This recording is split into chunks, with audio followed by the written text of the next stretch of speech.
things that I think was sobering to us is just like you all, we have some buildings. As we went looking at different buildings, it seemed like all the buildings were around the same age. Around the age of your building, as a matter of fact. And this was the sobering fact in this book, is that a typical movement will begin with a beautiful motivation and a beautiful momentum, and will continue to burgeon. But at some point, there's diminishing marginal returns. They're no longer growing at 30, 20, 10% per year. Suddenly now it's 5%, 4%, maybe 1, maybe none, maybe none, maybe 1. And then they begin to flatten out. And most people would think, all right, when we get to this point, right? When we get there, got a thing I can point to with on this?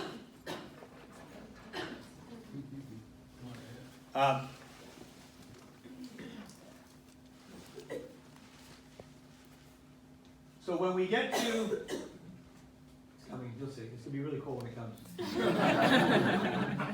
did a great job, bro. Come on, How about that? See, it makes it dull. It's not supposed to do that.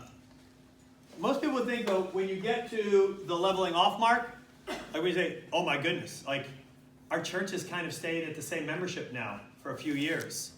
Maybe we should do something. Maybe we should radically rethink the way that we're going about winning the world for Jesus. Well, the sobering part is that many times, if you wait until that, it may actually be too late. But most people don't wait until that. They wait until there's declining membership. And then the bells ring. Wow. And it's like, oh, we got to do something. But here's the sad part, is that somewhere, because we have tolerated and also lowered our faithful expectations for the people in our small groups for so long, right? In some cases, it's now gone on about 7 years, that when we've tolerated it for so long that, you know what, I don't actually think, if this is our small group, I don't think you all actually have the capacity to obey everything that Jesus taught. Wow. The apostles. You're not going to live an apostolic faith. You're going to live a faith that I think is kind of near enough good enough. Wow. And at least you're coming, and at least you're contributing, and you know what, maybe I should just be happy with that. When that becomes so ingrained, which is what happens on the backside of that curve, the premise of the book is that at that point, the critical mass is too far gone. And it's too difficult.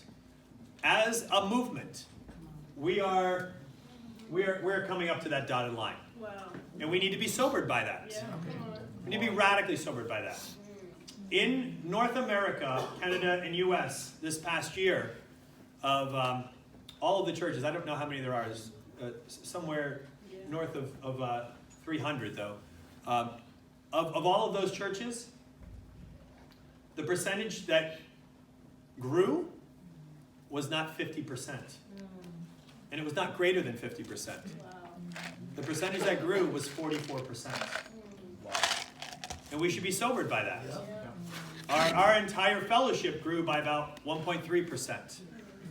Year before that, 1.6%. Year before that, maybe 1.8. Year before that, 2.2. But the numbers continue on the same decline. The number of people that, what Jesus called us to do, go and baptize. The number of baptisms year after year has gone from about 9,500 10 years ago to just under 8,000 this past year. This is our worldwide fellowship. This is Hampton Roads Church as well. We're feeling this. That we went from 100 baptisms to 99 baptisms to 91 baptisms to 76 baptisms as a bigger church. Right? We're feeling this. We're realizing that we're coming to this place.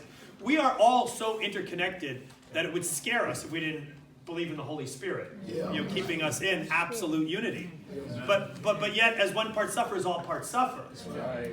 And I'm here to say, this is absolutely urgent for us.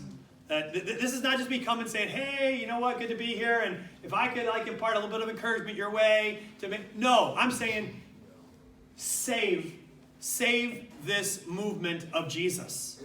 Don't relegate you and all of us to the trash heap of history. I'm saying there's a simple way to do so, which is getting back to obeying everything that Jesus commanded. Amen. Now here's the encouragement part, is that whenever any group, as they approach to this and still have young faith, new converts, enough coming in, enough founding faith that's still around, enough of all of that, it reverses itself.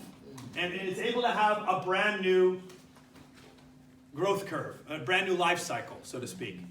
But you know, this church in which we sit right now is a church that's a prime example of this, right? In